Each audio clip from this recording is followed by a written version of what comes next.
আপনাকে দিবে, তখন পৃথিবীর কোনো মানুষ জানবে না আপনি দেখছেন কি দেখেন নাই।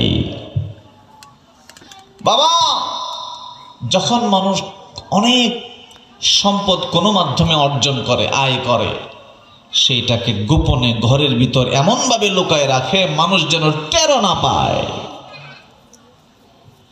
মানুষ যেন টের না পায়। আর সাধারণত প্রকৃতপক্ষে যেই আলমারির ভিতরে, যে ঘরের ভিতরে টাকা নাই, আসলে সম্পদ নাই, স্বর্ণ নাই, হীরা নাই, তার আলাপের শেষ নাই।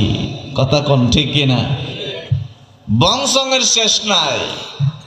কিন্তু যার মারেফত আছে তার দেখানোর প্রয়োজন নাই। কথা বলেন ঠিক কিনা?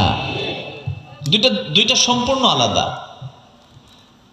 সম্পূর্ণ আলাদা।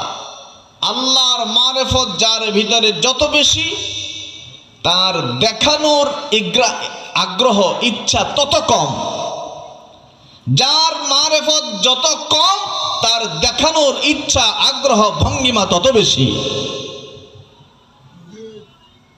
তত বেশি।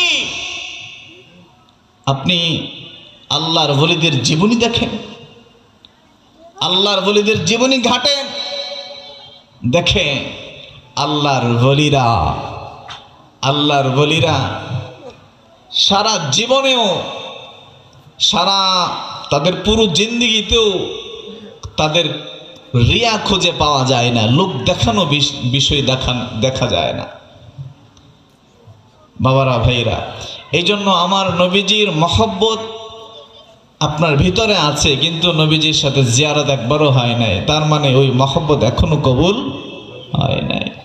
একটু মহব্বতের সাথে আমি আলোচনায় ঢুকে যাচ্ছি, একটু মহব্বত নিয়ে আমার নবীজিকে একবার বলুন।